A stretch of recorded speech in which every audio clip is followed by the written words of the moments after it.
Shalom, bien-aimés, et bonne journée chez vous dans le Seigneur. Mais avant toute chose, n'oubliez pas de vous abonner massivement sur notre chaîne, liker, commenter. Vos suggestions, nous serons toujours les bienvenus dans les commentaires. Partagez aussi l'émission pour permettre aux autres de nous suivre. Et aussi, n'oubliez pas de cliquer sur la cloche de notification pour être informé de nos prochaines diffusions. Aujourd'hui, bien-aimés, nous venons encore avec quelque chose de très important. Quelque chose de moindre que le Seigneur a pu mettre sur notre cœur afin que nous puissions partager ensemble. C'est quelque chose, nous l'avons trouvé dans des rois, là où nous aurons à lire, des endroits différents dans la Bible, dans des rois, le chapitre 5, du 1er au 27e verset, et aussi nous aurons à lire dans Jean 4, 46 jusqu'à 53. Nous sommes obligés de commencer déjà par 2 rois. Ouvrez vos Bibles. Prenez aussi des notes afin que vous puissiez prendre quelque chose que vous pouvez nous envoyer sur commentaire et cela pourra nous édifier. Cela pourra aussi nous permettre de corriger afin que l'édifice du Seigneur aille toujours de l'avant. Nous prenons dans 2 rois, le chapitre 5, le verset 2 rois, le chapitre 5, du 1er au 27e verset, mais nous aurons à lire en sautant quelques endroits. Nous prendrons seulement ce qui est très important, ce qui est relatif à notre sujet du jour. Nous prenons le premier verset. Naaman, chef de l'armée du roi de Syrie, jouissait de la faveur de son maître et d'une grande considération, car c'était par lui que l'Éternel avait délivré les Syriens. Mais cet homme fort et vaillant était lépreux. Or, les Syriens étaient sortis par troupes et ils avaient amené captive une petite fille du pays d'Israël qui était au service de la femme de Naaman. Elle dit à sa maîtresse, « Oh, si mon Seigneur était auprès du prophète qui est à Samarie, les prophètes les guériraient de sa lèpre. » Naaman alla dire à son maître, « La jeune fille du pays Israël a parlé de telle et de telle manière. » Et le roi de Syrie dit, « Va, rends-toi à Samarie, et j'enverrai une lettre au roi d'Israël. » Prenons 8. Lorsque Élisée, homme de Dieu, apprit que le roi d'Israël avait déchiré ses vêtements, il envoya dire au roi, « Pourquoi as-tu déchiré tes vêtements? Laisse-les venir à moi, et il saura qu'il y a un prophète en Israël. » Naaman vint avec ses chevaux et son char, et il s'arrêta à la porte de la maison d'Élisée. Élisée lui fit dire par un messager, « Va, et lave-toi 7 fois dans les Jourdains. Ta chair deviendra saine et tu seras pur. » Écoutez un peu ici. 11. Naaman fut irrité. Il s'en alla en disant, « Voici, je me disais, il sortira vers moi. Il se présentera lui-même. Il invoquera le nom de l'Éternel, son Dieu. Il agitera sa main sur la place et guérira le lépreux. Les fleuves de Damas, l'Abana et les Papar, ne valent-ils pas mieux que toutes les eaux d'Israël? Ne pourrais-je pas m'y laver et devenir pur? » Il s'en retournait et partait avec fureur. Mais ses serviteurs s'approchèrent pour lui parler. Et ils dirent, « Mon père, si les prophètes t'eût demandé quelque chose de difficile, ne l'aurait-il pas fait? Combien plus doit-il faire ce qu'il t'a dit? Lave-toi et tu seras pur. » Il descendit alors et se plongea 7 fois dans les Jourdains, selon la parole de l'homme de Dieu, et sa chair redevint comme la chair d'un jeune enfant, et il fut pur. Naaman retourna vers l'homme de Dieu avec toute sa suite. Lorsqu'il fut arrivé, il se présenta devant lui et dit, « Voici, je reconnais qu'il n'y a point de Dieu sur toute la terre, si ce n'est qu'en Israël. Et maintenant, accepte, je te prie, un présent de la part de ton serviteur. » Élisée répondit, « L'Éternel, dont je suis le serviteur, est vivant, je n'accepterai pas. » Naaman le pressa d'accepter, mais il le refusa. Écoutez, nous prenons le paragraphe 19. Élisée lui dit, « Va en paix. » Lorsque Naaman eut quitté Élisée et qu'il fut à une centaine de distance, Géasi, serviteur d'Élisée, homme de Dieu, se dit en lui-même, « Voici, mon maître a ménagé Naaman, ce Syrien, en n'acceptant pas de sa main ce qu'il avait apporté. L'Éternel est vivant et je vais courir après lui et j'en obtiendrai quelque chose. » Et Géasi courut après Naaman. Naaman, le voyant courir après lui, descendit de son char pour aller à sa rencontre et dit, « Tout va-t-il bien? » Il répondit, « Tout va bien. Mon maître m'envoie te dire, voici, il vient d'arriver chez moi deux jeunes gens de la montagne d'Éphraïm, d'entre les fils des prophètes. Donne pour eux, je te prie, un talent d'argent et 2 vêtements de rechange. »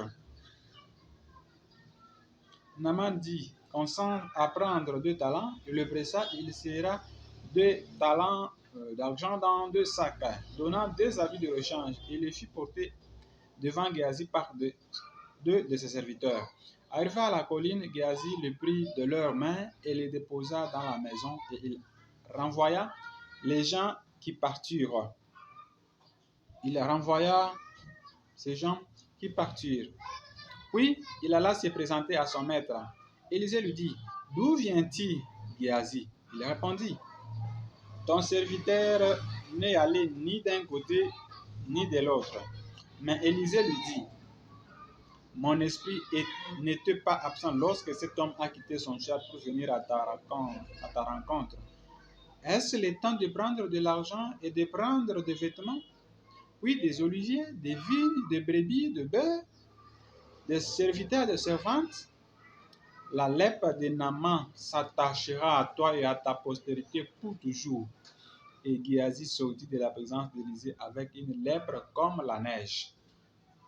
Directement, prenons Jean chapitre 4, le verset 46 jusqu'au 53e verset.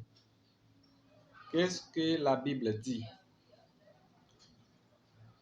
Il retourna donc à Cana en Galilée, où il avait changé l'eau en vin. Il y avait à Capernaum un officier du roi dont les fils étaient malades.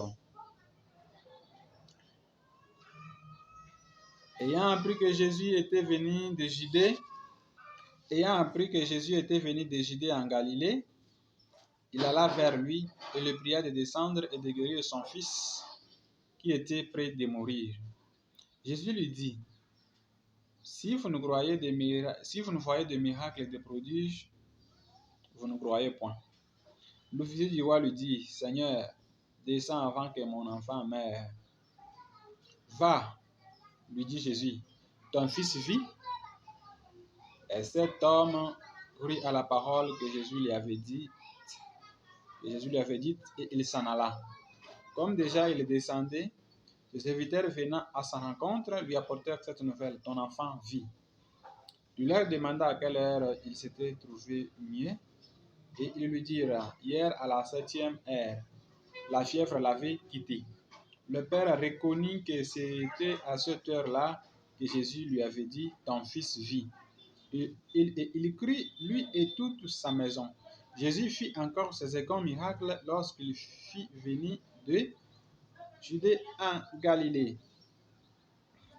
Bien-aimés, dans le premier texte là où nous avons lu premièrement, il s'agit de l'histoire de Naaman, ce chef de l'armée syrienne qui était lépreux. Il était malade. Il avait cherché toutes les solutions possibles pour être pire, il n'avait pas eu. C'est ainsi que chez lui, il avait une servante israélienne qui servait son épouse. Et cette servante, qu'est-ce qu'elle a dit à sa maîtresse? Elle lui a dit, ma maîtresse, si mon maître partait chez nous en Israël, en Samarie précisément, il y a un prophète qui les guérirait de cette lèpre. Cette dernière aussi a rapporté le message à son époux. Son époux est parti voir le roi pour lui dire, voilà cette fille que nous avons amenée en captivité d'Israël ici chez nous. Elle a dit ceci et cela à propos de ma lèpre. Le roi lui a dit, j'enverrai une lettre au prophète, au roi d'Israël. Toi, rends-toi là-bas, à Samarie, à la rencontre du prophète. Moi, j'enverrai le nécessaire, la lettre, pour notifier au roi de ta présence là-bas. Et cela a été fait. Les Syriens, Naaman, est descendu à la rencontre du prophète Élisée. Une fois arrivé, le prophète n'est pas parti directement le voir. Il savait déjà que tel qui vient, il vient pour tel problème. Il a directement envoyé le messager lui dire, va te plonger cette fois dans les Jourdains et tu seras pur. Qu'est-ce que nous allons tirer de ces tests comme sujet? Ou qu'est-ce que Dieu a placé sur notre cœur? Dieu a placé sur notre cœur ce petit sujet dont nous avons intitulé l'obéissance à la volonté divine.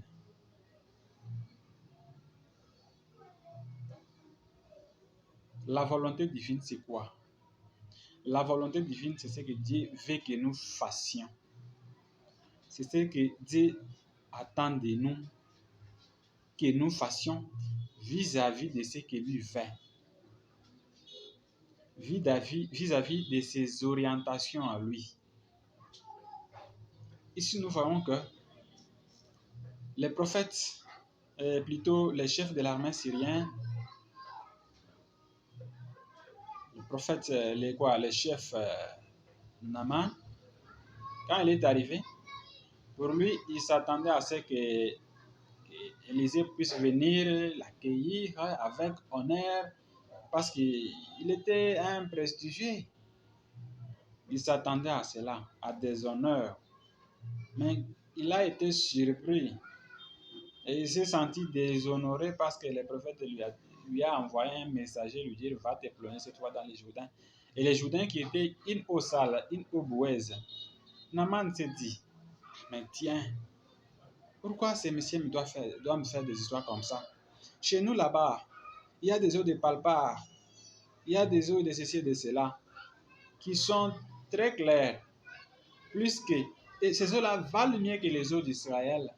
Pourquoi je ne devrais pas me plonger là-bas et devenir pire? Seulement ici dans cette eau boueuse. Ça, c'est me ridiculiser. Donc, ce prophète ne connaît pas qui je suis. Il a pris son prestige, son poste, son rang dans l'armée. Il s'est amené avec cela devant la volonté du Seigneur. Alors que devant la volonté du Seigneur, Dieu, lui, il ne fait exception de personne. Peu importe qui vous êtes, quel rang social vous occupez, votre prestige, que vous soyez président ou qui, ce que vous avez à faire, c'est obtempérer à la volonté du Seigneur, à la conduite du Seigneur. Parce que c'est ça la volonté parfaite pour que vous obtenez ce que vous cherchez. Mais si vous faites le contraire, vous n'y arriverez pas. Et nous avons vu aussi que Géasi, son maître, le prophète Élisée, avait refusé le présent que Naaman lui avait apporté. Il avait refusé le sacrifice-là. Mais à l'insu d'Élisée, Géasi est parti prendre le bien.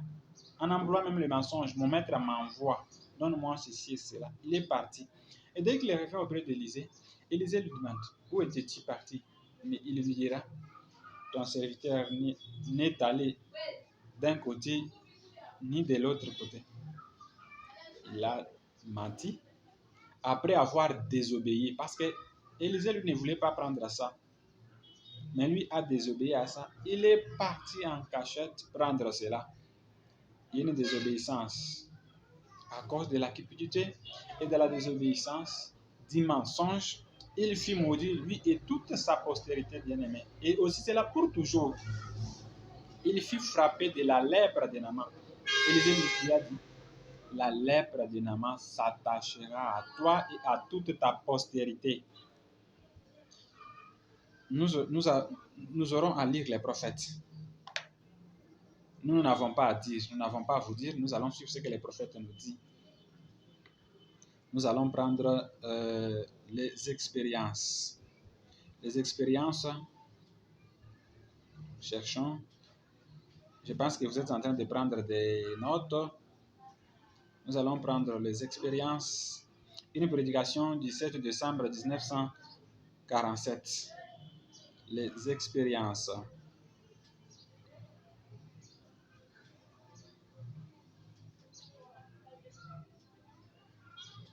Les expériences. 7 décembre 47. Nous sommes là. Nous allons prendre les paragraphes 10 et 24. Qu'est-ce que les prophètes nous disent?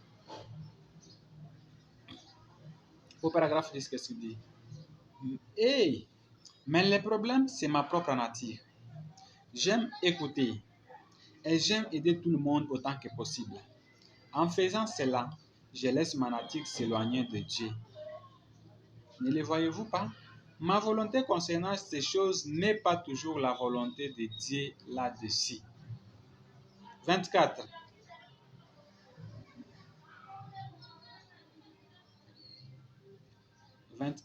Qu'est-ce que le prophète dit? Et donc, mon ministère est maintenant plus béni que jamais au départ. Le petit garçon né là, bougeant son petit membre, juste comme ça. Et 3 soirées après, le petit garçon était revenu avec des appareils orthopédiques sur ses épaules, comme ça. Il se tenait là. Il les a soulevés des gros souliers. Il devait même se faire fabriquer ses souliers pour maintenir ses appareils orthopédiques. Là. C'est ça. C'est ce que doit être la guérison, mes amis. Ne faites pas reposer trop sur un homme. Placez votre foi en Dieu qui est tout puissant. Autrement, ça ne marchera pas. Mais c'est sa volonté qui vous guérit. La simple foi d'un enfant, croyez que vous allez être guéri. Les prophètes disent ici, ne faites pas reposer trop sur un homme. Placez votre foi en Dieu. Mais c'est sa volonté qui vous guérira. Si vous faites autrement, ça n'ira pas.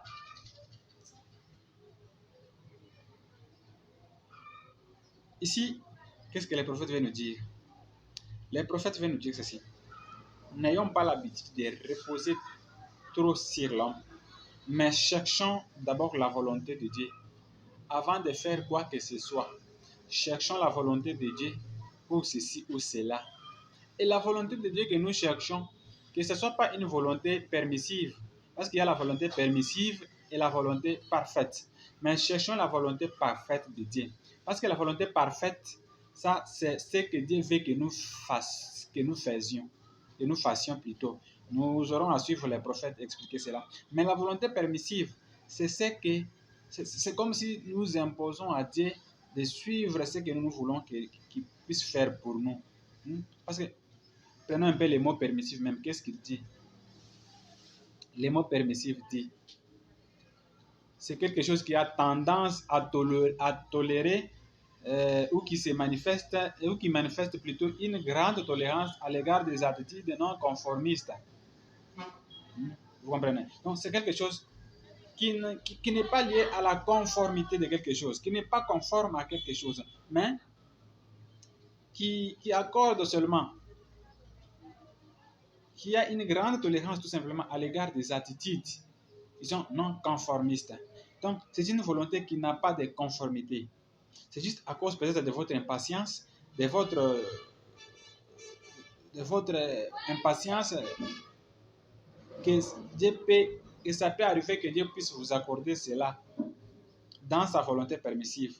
Mais cette volonté qui aura des répercussions négatives sur vous, sur votre demande, sur votre projet, sur ce que vous avez demandé. C'est pourquoi, avant toute chose, cherchons toujours la volonté de Dieu. Qu'est-ce que Dieu veut que je fasse dans ce cas ou dans celui-là? Qu'est-ce que Dieu veut que je fasse dans ceci ou dans cela? Donc, cherchons la volonté de Dieu. Et cette volonté de Dieu que nous devons chercher, c'est quelle volonté? C'est la volonté parfaite. Parce que la volonté permissive, elle a toujours des effets, des répercussions négatives. Cherchons surtout la volonté parfaite de Dieu. Parce que la volonté parfaite de Dieu, c'est ce que Dieu veut que nous fassions. Donc, mettons-nous à observer, à obéir à ce que Dieu veut que nous fassions. Et non pas ne dictons jamais ce que nous voulons faire à Dieu. Que Dieu nous dise quoi faire. Parce que c'est lui qui voit l'avenir. C'est lui qui fait tout. Alors, ne dictons pas au Seigneur ce que nous devons faire ou ne cherchons pas à faire ceci ou cela alors que sa volonté dit faites ceci et cela et vous voulez créer des raccourcis, vous voulez faire autrement. Ne faisons pas autrement. Suivons simplement la volonté du Seigneur. S'il dit faites ceci pour ceci, faisons-le. Faites cela pour ceci, faisons-le.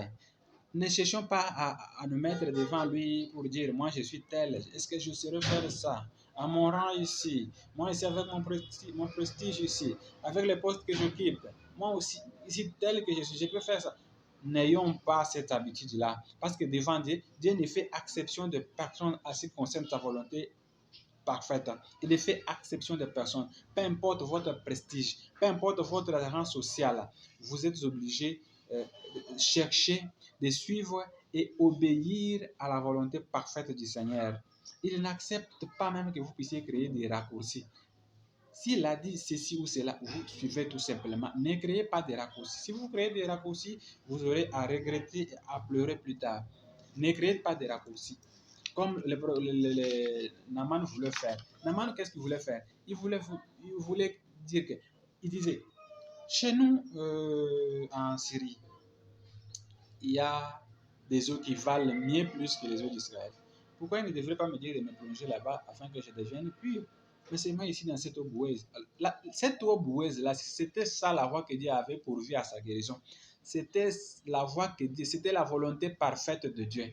Alors lui voulait s'imposer pour dire, chez nous il y a des eaux, ça c'est une eau boueuse. D'ailleurs moi je suis tel, avec mon prestige ici, m'y plonger là, non, je ne saurais pas. Il voulait même rentrer. Suivez un peu ce que les prophètes disent ici dans comment la foi agit. Comment la foi agit. Ou bien disons premièrement dans la foi. La foi ou un rapport sur les voyages. La foi ou un rapport sur les voyages en Afrique. Une prédication du 26 juillet 1952 au paragraphe 31. Qu'est-ce que les prophètes disent? Qu'est-ce que les prophètes de Dieu disent au paragraphe 31? Eh bien, que ferons-nous quand nous serons rentrés à Johannesburg? Je n'avais pas d'argent pour rentrer chez moi. Et rentrer chez moi, ça ne serait pas une bonne chose. J'étais censé rester là dans cette série de réunions là-bas. Qui allait soutenir cela? Qu'allons-nous faire? Oh, j'étais dans un pétrin horrible. Et tout semblait simplement comme... ne dis pas la phrase. Je dis, très bien. Comme Paul l'a dit, il y a longtemps, vous auriez dû m'écouter. Ne pas lever l'ancre de Crète et éviter tous ces troubles. Alors, j'ai dit, travailler suivant... alors, j'ai dit, eh bien, Dieu a une volonté permissive. Mais je n'aime jamais travailler suivant la volonté permissive de Dieu. Je veux sa volonté parfaite. J'aimerais savoir ce qu'il veut que je fasse et je me mettrai à le faire. C'est lui le prophète, la bouche autorisée. Mais dans chaque cas, devant chaque chose, qu'est-ce qu'il dit? J'aimerais chercher ce que Dieu veut que je fasse et non pas la volonté permissive ni la volonté secondaire. J'aimerais trouver, chercher, qu'est-ce que Dieu veut que je fasse. J'aimerais savoir ce qu'il veut que je fasse et je me mettrai à le faire. Et non pas chercher à lui imposer, je veux faire ceci, Seigneur. Tu n'as pas encore eu sa volonté et tu t'en caches, tu vas mal finir. Donc, il faut s'attendre à la volonté du Seigneur. Il faut chercher qu'est-ce que Dieu veut que je fasse dans ce cas. je vais entrer dans le mariage. Qu'est-ce que Dieu veut que je fasse? Quel est le choix de Dieu? Quelle est la volonté de Dieu dans ce choix? Quelle est la volonté de Dieu dans ce que je vais commencer comme activité? Quelle est la volonté de Dieu dans ceci ou dans cela? Les prophètes, avant de faire quoi que ce soit, ils cherchaient la volonté parfaite de Dieu. Qu'est-ce que Dieu veut que je fasse pour ceci ou cela? Pour ce voyage, pour ces voyages que je vais effectuer, ces voyages missionnaires, qu'est-ce que Dieu dit? Qu'est-ce que Dieu veut que je fasse? Que je commence par où? Il s'attendait toujours. Il se laissait entre les mains du Seigneur dans la volonté parfaite. Quand Dieu descendait, il lui disait, faites ceci et faites cela. C'est pourquoi il prospérait toujours. Il allait toujours de gloire en gloire. Bien-aimés, suivons l'exemple du prophète. Prenons aussi dans comment la foi agit. Comment la foi agit? C'est toujours par rapport à la volonté permissive et la volonté parfaite. C'est cette prédication encore. Comment la foi agit? Comment la foi agit? C'est une prédication du 16 août 1952. Au moment où nous sommes en train de chercher comment la foi agit, nous avons dit du 16 août 52. Nous sommes là, nous allons prendre le paragraphe 12. Qu'est-ce que les prophètes disent? Les prophètes disent, parfois nous les hommes, nous campons tellement sur nos positions qu'aujourd'hui, les choses se passent comme il en était autrefois. Parfois, nous les hommes, nous campons tellement sur nos positions que aujourd'hui, les choses se passent comme il en était autrefois. C'est la même chose. Les gens sont tellement repliés sur eux-mêmes et ils sont obligés d'agir selon ce que dit leur association. Sinon, on n'est pas dans la course. Vous êtes dans l'erreur. Dieu traite avec des individus. Il en a toujours ainsi. Et il fait des choses qu'il est très difficile à comprendre. Vous devez connaître Dieu pour les comprendre. Et vous les savez. Vous connaissez les Écritures. Si vous connaissez les Écritures, vous savez que c'est vrai. Bien aimé, les prophètes disent ici que c'est vrai. Nous les hommes, nous campons tellement, nous tenons tellement en opposition. Tu te lèves un matin comme ça, tu dis, aujourd'hui je vais faire telle et telle chose. Et c'est fini. Tu ne cherches même pas la volonté du Seigneur. Nous campons sur nos positions. Tu ne cherches pas même à savoir qu'est-ce que Dieu veut que je fasse dans cette situation, dans ces projets que j'ai. Qu'est-ce que Dieu veut que je fasse? Mais tu campes directement sur ta position-là. Tu te replies sur toi-même. Donc, c'est toi qui as le dernier mot dans cette affaire-là. C'est pourquoi tu verras que là où tu vas aller, tu vas toujours échouer. Et quand tu échoueras, tu donneras raison à Dieu. Tu diras que Dieu m'a laissé, Dieu m'a abandonné. Pourquoi Dieu n'est pas avec moi? Pourquoi Dieu a permis que ceci puisse m'arriver? Parce que ce n'était pas sa volonté parfaite. C'est toi, tu es parti toi-même. Tu t'es replié sur toi. Tu t'es camponné sur ta position. Alors, cherchons toujours la volonté de Dieu. C'est pourquoi les prophètes insistent, cherchons toujours la volonté parfaite de Dieu et non la volonté permissive. N'ayons pas l'habitude de camper sur nos positions. N'ayons pas l'habitude de nous replier sur nous-mêmes. Mais appuyons-nous, cherchons la volonté de Dieu. Qu'est-ce que Dieu veut que nous puissions faire? Cherchons la volonté de Dieu. Croyons en Dieu. Parce que Dieu traite avec des individus. Il en a toujours été ainsi. Donc, avancez-vous devant le Seigneur. Demandez-lui, introduisez votre demande. Qu'est-ce que tu veux que je fasse dans ce cas? Je m'attends à ta volonté. Donne-moi tel ou tel signe si c'est toi. Si c'est toi qui veux que je fasse, donne-moi que je fasse comment, que je procède comment. Et à la fin, nous aurons des bons résultats que si nous nous engageons nous-mêmes, si nous nous replions sur nous-mêmes, si nous nous campons sur nos positions. C'est pourquoi les prophètes insistent encore là. Nous allons prendre aussi quelque chose dans pourquoi je suis contre la religion organisée. Là, le prophète nous dit quelque chose de très important. Pourquoi je suis contre la religion organisée? Parce que, bien aimé, lorsque le prophète Naaman, plutôt, je m'excuse, cet officier de l'armée syrienne, le chef de l'armée syrienne Naaman, Quand les prophètes lui ont dit d'aller plonger, il doutait. Mais ses serviteurs sont partis lui conseiller pour dire qu'est-ce que tu ne pouvais pas faire de plus, de difficile si ces prophètes te demandaient. Alors, les problèmes, il t'a dit tout simplement d'aller te plonger dans les Jourdains et tu seras pur et tu refuses. Vas-y. Ils lui ont donné conseil. Quand il a enlevé ce pensée humaine, quand il a mis de côté son prestige, quand il a mis à côté des raccourcis qu'il voulait prendre, parce que pour lui, les raccourcis, c'était je peux me plonger dans les eaux de chez nous et je serai pur. Quand il a enlevé cela, quand il a suivi la volonté de Dieu, quand il est parti se plonger, il ne s'est même pas plongé. Dieu n'avait pas dit même 1, 2, 3, 4 ou 5 ou 6 fois. Non, Dieu avait dit 7 fois. Il est parti, il s'est plongé 7 fois. Quand il est ressorti pour la 7e fois, il était déjà pur. La première fois, il avait toujours la lèpre. La deuxième, jusqu'à la 6e fois, il avait toujours la lèpre. C'est après la 7e fois qu'il est ressorti pur. Donc, il a suivi la volonté parfaite de Dieu à la lettre, à la loupe. Il a suivi, comme Dieu avait dit, 7 fois dans les Jourdains, et non pas ailleurs. Ici, dans les Jourdains, 7 fois. Et quand il a suivi, il a été purifié.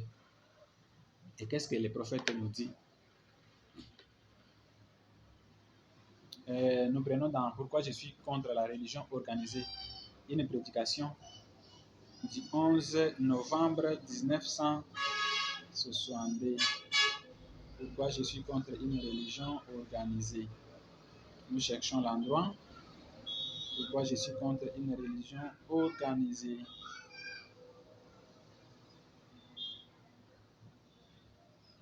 Pourquoi je suis contre une religion organisée? Une prédication du 11 novembre 1962. Nous allons prendre le paragraphe 179.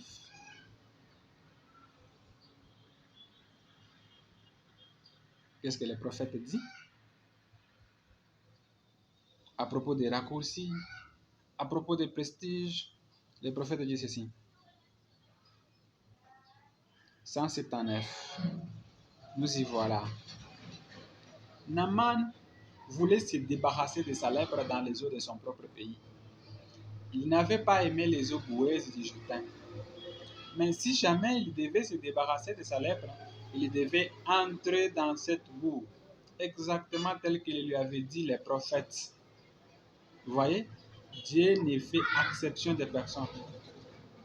Donc, Dieu ne s'est pas dit, comme il est un chef de l'armée syrienne, il occupe un rang remarquable. Non. Son rang ne me dit absolument rien. Dieu n'a pas fait exception de lui pour dire qu'il est ici ou cela. Il lui a dit seulement dans cette eau boueuse, même si chez lui il y a des eaux claires qui valent mieux plus que les eaux d'Israël. Mais c'est seulement dans cette eau boueuse, c'est là où il doit plonger, dans cette boue. Dieu n'a pas fait exception de lui. Parce que lui voulait se débarrasser, il voulait créer des raccourcis. Quel est les raccourcis qu'il voulait créer ici? Nous l'avons dit. C'est emprunter, utiliser les eaux de son pays propre. Parce que l'eau d'Israël, l'eau du Jourdain était boueuse. Ainsi qu'il voulait échapper à cela pour dire chez nous il y a des eaux claires et c'est ça. Dieu n'a pas fait exception de lui. Et Dieu ne fera jamais exception de personne en ce qui concerne sa volonté permissive. Ce qu'il dit, c'est ce que vous devez suivre. La voie à laquelle Dieu a pourvu. Prédication du 13 juin 53. La voie à laquelle Dieu a pourvu. Donc, il n'y a que sa voie que lui a pourvu que vous devez suivre. Il a déjà tracé la voie et vous venez, non, ça vraiment je ne saurais pas. Ça vraiment avec moi mon rang que j'occupe ici, je ne saurais pas faire ça. Vous refusez, vous allez répartir tel que vous êtes, tel que vous êtes venu. Mais si vous obtempérez, vous allez trouver la solution. C'est comme ça avec Dieu. Croire tout simplement à sa parole. La voie à laquelle Dieu a pourvu du 13 juin 1953. Au paragraphe 33, qu'est-ce que le prophète dit? Au paragraphe 33, il dit ceci. Et depuis ce temps-là, frère Jésus a dit, si un homme n'est né d'eau et d'esprit, il n'entrera en aucun cas. Ils ont adopté diverses choses, mais ce n'est pas la Bible de Dieu. Pas de raccourcis. Vous devez suivre la voie rugueuse. Assurément, je pense à Naaman. D'autres fois, quand il a cherché à prendre un raccourci, le prophète lui a dit, descends plonger dans le Jourdain. Oh là là, il y a des eaux ici tout aussi valables ici que là-bas. Il est remonté avec sa lèpre, aussi valable ici. Mais le prophète lui avait dit d'aller plonger dans le Jourdain. Et je peux le voir, cela affectait un peu son prestige. Il est sorti de la barque où il descendit de son drôle de petit char. Il s'avança là, se tenant les nerfs. Vous savez, il a plongé ses tâches. Cela pourrait vous faire mal. Cela pourrait vous bouleverser complètement. C'est pour dire que, ici, peu importe le prestige qu'il avait, les prophètes, la parole de Dieu est restée telle qu'elle était. Personne ne peut changer la volonté de Dieu. Si vous voulez changer la volonté de Dieu, ça sera une volonté permissive. Mais croyez que la volonté permissive vous apportera des répercussions négatives. Vous apportera que des effets négatifs. Et vous aurez à regretter. Vous aurez à pleurer. Tu vois, les prophètes, comme les prophètes savaient que la volonté de Dieu, c'était seulement cette eau boueuse, ces eaux de Jourdain. Mais ici, plutôt Naniki, les chefs syriens Naaman voulaient créer des raccourcis pour dire chez nous il y a des eaux, je peux aller là-bas quand même. Le prophète lui a dit pas de raccourcis, pas de prestige, qui que tu sois, plonge-toi seulement dans la boue ici. C'est cette boue. Obéis et tu vas guérir. Et lui, quand il a obéi, c'est pourquoi l'obéissance vaut mieux que les sacrifices. Quand il a obéi, il est sorti pur. À la 7e fois, comme nous l'avons dit, il est sorti pur. Parce que pourquoi il a obéi? Il a obéi. Mais bien aimés frères et sœurs, dans les choses de Dieu, ne cherchons pas à précipiter les choses. Obtempérons seulement. Ayons la patience. Suivons la conduite de Dieu. Obéissons tout simplement. Et vous verrez que tout va aller mieux. Il est souverain sacrificateur dans ses décisions. Que ce soit pour un voyage, demandez à Dieu, patientez, obéissez à sa conduite, obéissez à sa volonté. Que ce soit pour un projet quelconque, que ce soit pour un mariage, vous voulez débuter votre ministère, je ne sais pas, ministère pastoral ou quoi, attendez-vous à la volonté du Seigneur, demandez sa volonté. Ce qu'il vous dit, c'est ce que vous allez faire. Ne faites pas les contraires, ou sinon vous allez mal terminer. Et puis, ne précipitons pas les choses vraiment. Soyons patients, parce que Dieu agit toujours dans la simplicité. Dieu agit avec les gens qui sont patients. Soyons patients, ne précipitons pas les choses. Nous allons lire aussi dans La restitution de l'arbre épouse, une prédication du 22 avril 1960. Nous allons prendre les paragraphes 233 et les paragraphes 234. La restitution de l'arbre épouse. La restitution de l'arbre épouse.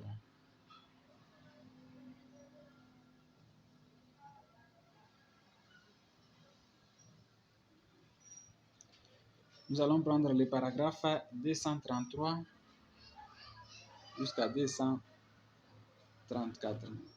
Bien aimé, il faut prendre les exemples par exemple, l'exemple de Marie. Marie, elle était la mère de Jésus. Mais quand, j'ai dit que nous allons prendre les paragraphes 233,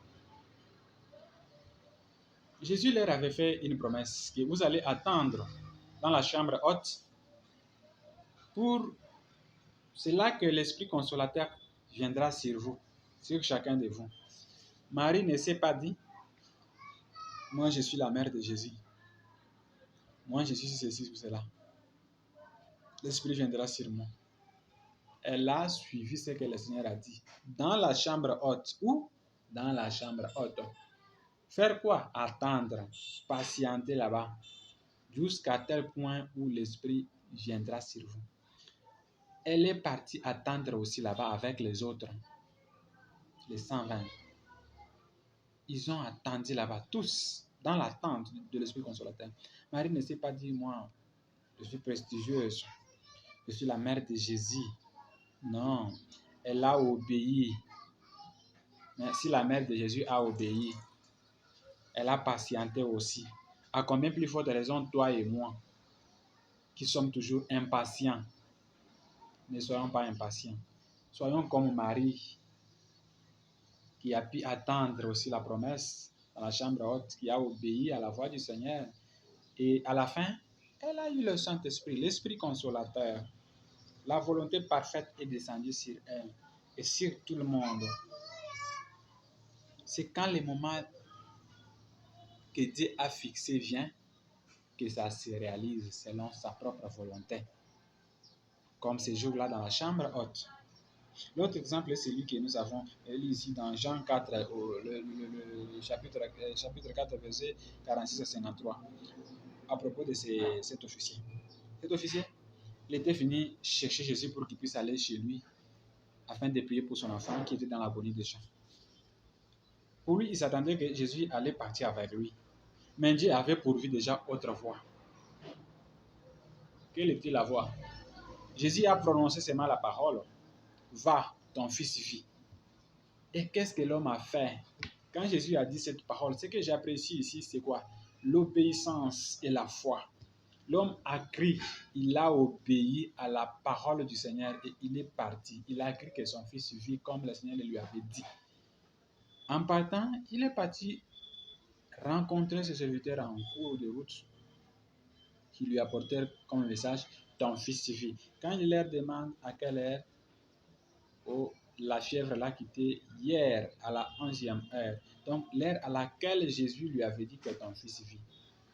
Et à propos de cela, il écrit, lui et toute sa famille. Donc, il a tout simplement obéi à la voix que Dieu avait pourvue pour que son fils puisse vivre. Il n'a pas insisté pour dire à Jésus, allons-y, seulement si tu pars imposer les mains à mon enfant, allons-y seulement si tu pars le voir. Non, Jésus a prononcé seulement la parole et l'officier a crié. Il est parti et son fils était guéri. Prenons, nous sommes déjà là. La réduction de l'arbre épouse. Le paragraphe 233. Soyons comme Marie quand même. Soyons comme cet officier. Moi, j'aime toujours des belles exemples comme ça. Ce sont des exemples à suivre. 233. Qu'est-ce que les prophètes nous disent encore ici? 233 jusqu'à 234. 233. Élisée lui a dit, va là dans les Jourdains boueux, à l'endroit où les Jourdains se jettent dans la Méditerranée. C'est boueux au possible, plonge-toi là cette fois. Oh, Naman, oh bonté divine, les eaux de Damas ne sont pas telles meilleures. Nous avons vu cela ici l'autre soir dans... Pourquoi n'allons-nous pas là? Je ne peux pas descendre là. Vous savez qui je suis? Je suis le capitaine de garde. Je suis le général de l'armée. Ici, le prophète parle à propos du prestige que Naman pouvait s'attribuer. Pour dire non, cet homme ne mérite pas le prestige, le rang que j'occupe. Je suis le chef, le général de l'armée. Je suis ceci et cela. Si vous voulez vous débarrasser de votre lèpre, descendez là. Mais si vous voulez la garder, remontez là. Il a dit, m'y plonger. Et je peux les voir s'avancer dans cette eau-là. Peu importe. Écoutez. Pouvez-vous vous représenter là? Oh, cela portait atteinte à son prestige. Je peux les voir, vous savez, avançant sur la pointe des pieds comme cela, ayant les nez pincés. Parce que cette eau-là était bouée, peut-être parfois elle puait. Peu importe, ici, qu'est-ce que le prophète nous dit? Peu importe les conditions que Dieu vous demande pour sa volonté parfaite, pour votre guérison, pour quoi que ce soit, vous obtempérez. Ne dites pas ici, il y a ça pure. Ici, il y a de la boue, il y a de la saleté. Moi, en tant que tel, je ne peux pas m'y plonger. Ne tenez pas compte de votre rang. Vous obtempérez à la parole de Dieu, à la parole du Seigneur. Vous verrez que tout ira mieux. Peu importe les conditions, vous appliquez la parole. Obtempérez à la volonté du Seigneur. Suivez la voie que Dieu a pourvue. Même si cette voie a des épines, a des héros, cette voie a des bouts, suivez la voie. Vous aurez votre demande, vous aurez la solution, vous aurez votre guérison, vous aurez un bon mariage, vous aurez un bon emploi, vous ferez un bon voyage à la fin de cette voie qu'il a pourvue pour vous. Vous allez-y, peu importe les conditions, parce que le reste, c'est lui qui prend au contrôle comme c'est sa volonté. Bien-aimé. Il dit,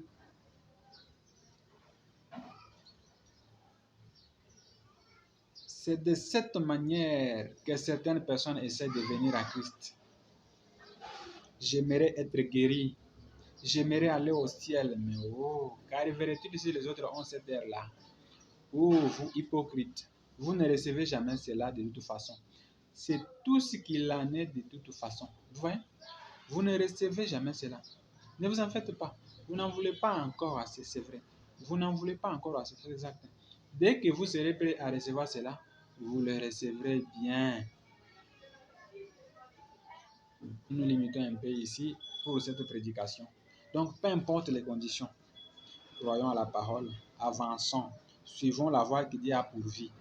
Obéissons, surtout ça, ayons la foi, obéissons, obtempérons, et tout ira mieux, comme c'était devenu mieux pour Naaman. Il est devenu pur après qu'il ait pratiqué la volonté du Seigneur pour son cas à lui. Comme Marie a suivi aussi la voie du Seigneur pour être rempli de l'Esprit Saint. Comme cet officier qui a obtenu le rétablissement de son fils quand il a crié et qu'il a obéi seulement à la voix du Seigneur. Toutes les trois catégories ont obéi. Toutes les trois catégories ont obéi à la voix du Seigneur. Soyons comme eux. Soyons comme eux. Ne faisons pas les contraires. Une fois que Dieu a pourvu, suivons-les. Si Dieu a dit prenez la gauche, prenons la gauche. Ne nous imaginons pas des histoires pour dire, comme devant cette route que Dieu a dit de prendre, il y a une bifurcation. Moi, je pars un peu comme ça, j'irai rejoindre cette route-là même vers le Sonsombo. Non, commençons dès le début. Suivons la voie de Dieu. Suivons ce que Jésus nous dit. Suivons ce que la volonté de Dieu nous dit. Dieu nous oriente de faire ceci et cela. Allons-y. Obéissons. Suivons. Cherchons la volonté parfaite de Dieu dans toutes choses et vous verrez que vous réussirez toujours comme il l'a dit. Ne cherchons pas à comprendre par notre pensée ou par nos analyses la volonté parfaite de Dieu. Non. Dieu, on les croit. Vous ne pouvez pas comprendre Dieu si vous ne l'avez pas cru. Dieu, on les croit. Croyez. Ne dites pas, mais pourquoi Dieu veut que je fasse ceci ou cela? Si vous commencez à raisonner comme ça, le diable viendra avec plus de raisonnement et il vous éloignera de la vraie voie que Dieu avait pourvue pour vous. Il vous éloignera de la volonté parfaite de Dieu parce que c'est son travail. Nous éloignons toujours de la volonté de Dieu. Donc, n'ayez pas à mettre vos analyses, avoir des pensées, des raisonnements sur la volonté de Dieu. Non. Quand Dieu dit faites ceci, faites-le avec foi et croyez que c'est lui et que ça va aller. Consultez-le avant tout. C'est lui qui a dit faites ceci et cela. Quant à nous, nous allons croire, nous allons obéir, nous allons avancer comme cela sans nous demander même de pourquoi. Soyons tout simplement obéissants. Comme le prophète dit quelque part, comme Moïse. Quand Dieu disait à Moïse, tu dois aller en Égypte délivrer mon peuple. Moïse s'est dit, je suis ceci, je suis comme ça. Je bagaille. Je ne sais même pas mieux parler. Je ne sais même pas parler. Qu'est-ce que je ferais? Je pas seulement comme ça. Il a demandé la gloire du Seigneur. Le Seigneur lui a dit, prends les bâtons, fais ceci. Prends ta main, mets dans le sel. Prends du sable, fais ceci. Tout ce que Dieu lui disait là, Moïse ne demandait pas des explications. Ou ne se disait pas, est-ce que ce bâton ici peut se transformer en serpent? Est-ce que ce sable ici peut se transformer dans des puces et dans des puces, dans des mouches? Non. Quand Dieu lui disait, faites ceci, il le faisait. Faites ça, il le faisait. Le prophète dit cela dans Qui dit tout que c'est? Qui dit tout que c'est? Qui dit tout que c'est? Une prédication, je crois que c'est la dernière prédication que nous aurons à lire pour cette petite exhortation, bien-aimés. Suivons attentivement. Qui dit tout que c'est? Qui dit tout que c'est? Une prédication du 26 décembre 1964. Qui dit tout que c'est?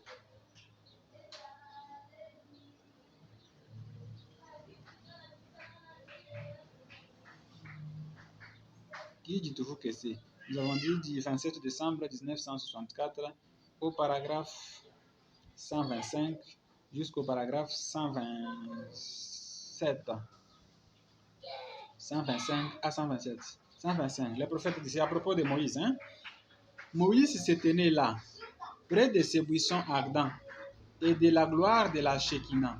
Il se tenait là, loin et sachant à peine ce qu'il faisait. Il obéissait simplement à ce que la voix lui disait de faire. Mets ta main dans ton sein. Écoutez bien. Il obéissait simplement à ce que la voix lui disait de faire. Mets ta main dans ton sein. Il me dit, retire-la. Prends cette verge. Transforme-la en serpent. Jette-la à nouveau par terre. Peu importe ce que quelqu'un d'autre disait, lui agissait. Dieu vous a dit de faire ceci ou cela pour votre cas, mais vous refusez. Quelqu'un vient vous dire, est-ce que ça c'est divin ça? Ne faites pas ça. Ça n'existe pas dans le message. Ça on ne peut pas faire ça. Non. Prenez l'exemple de Moïse. Peu importe ce que quelqu'un d'autre pouvait lui dire, Moïse lui agissait. Il ne suivait pas la voix du diable. Il suivait toujours la voix du Seigneur. Il suivait sans demander même. Le prophète continue et dit, il a dit, Seigneur, montre-moi ta gloire et je suis prêt à me rendre en Égypte. Je ne suis pas un homme éloquent. Je ne sais pas bien parler, mais laisse-moi simplement voir ta gloire. Et il lui a montré alors. Il est parti et a pris ces mêmes choses. Et pour montrer qu'il est le Messie, cet homme a ramassé de la poussière de la terre, l'a jeté en l'air et des mouches et des puces se sont envolées. À partir de cette poussière, elles ont recouvert la terre. Qui à part Dieu pouvait créer? Il a pris de l'eau du fleuve et l'a versée sur la rive. Et chaque goutte d'eau dans toute l'Égypte se transforma en sang. Qui pouvait faire ça en dehors de Dieu? Qu'était-ce? Il était complètement soumis à la parole ointe de Dieu au point qu'il était le Messie. Quand la parole de Dieu sort, quand la volonté de Dieu sort, on vous dit, faites ceci et faites cela. Vous obtempérez seulement. Soyez tout simplement soumis. La soumission, la foi, l'obéissance à la volonté parfaite de Dieu, ça vous amènera quelque part.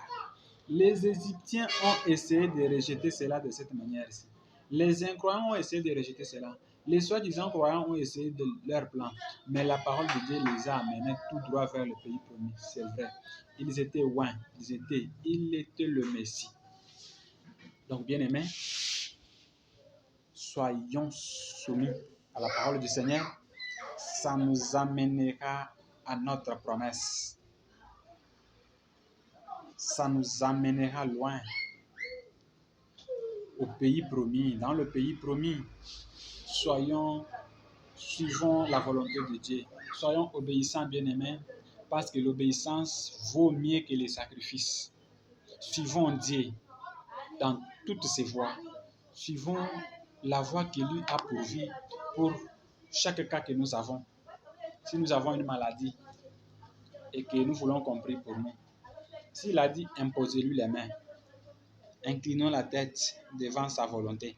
S'il a dit va prendre de l'eau fraîche, va prendre ceci ou cela et tu seras guéri. Inclinons-nous devant sa décision, c'est sa volonté. Ne cherchons pas sa volonté permissive, bien-aimé. Sa volonté permissive, hein, c'est comme si nous lui imposons ce que nous devons faire pour notre cas. Mais cherchons au contraire ce que lui veut que nous fassions pour trouver solution à notre problème. C'est ça ce qu'il aime. Il est souverain. Il aime avoir la prééminence sur nous. Il ne veut pas que nous puissions régner sur nous-mêmes. Il ne veut pas que nous puissions nous reposer trop sur des hommes. Il ne veut pas que nous puissions nous replier sur nous-mêmes. Il veut que nous puissions nous appuyer sur lui parce que c'est lui l'absolu. Que nous puissions nous replier sur lui parce que c'est lui le tout en tout. Il veut que nous puissions tempérer à sa volonté parfaite, parce que c'est lui qui connaît l'avenir, c'est lui qui connaît ce qui peut nous arriver de bien et de mal, c'est lui qui peut nous orienter. Alors il nous fait cela, il nous fait toujours avoir la prééminence sur nous, il veut dominer sur nous. Maintenant, quand nous lui imposons notre volonté à nous, à ce moment-là, il vous laisse partir, mais à la fin, vous allez regretter. Alors, ne cherchons pas cela. Bien-aimés, c'est quelques mots que ça puisse vous aider. Prenez ceci au sérieux. Dieu parle toujours dans la simplicité. Je ne sais pas pourquoi Dieu a placé ça sur notre cœur. Peut-être il y a quelqu'un quelque part qui était dans les besoins. Mais à propos de ceci, si vous suivez ceci, vous suivez ce que les prophètes viennent de nous dire, vous aurez la solution à votre problème. Parce que Dieu n'abandonne jamais les siens. Dieu a ses voies, Dieu a sa volonté parfaite que nous sommes censés suivre. Bien-aimés, partagez ce programme. Partagez-le s'il vous plaît. Ça peut aider quelqu'un quelque part qui est dans le besoin. Dieu parle toujours dans la simplicité. Dieu se cache et se révèle dans la simplicité. Partagez ceci. Mais avant de nous quitter, n'oubliez pas de cliquer sur la cloche de notification pour que prochainement que vous soyez encore notifiés de nos prochaines diffusions. Partagez l'émission afin que les autres puissent trouver comment nous suivre aussi. Et pour tout, pour votre patience, que Dieu vous bénisse richement. Et à la prochaine. C'est toujours votre frère Jean Kabea. Je vous dis merci et bye.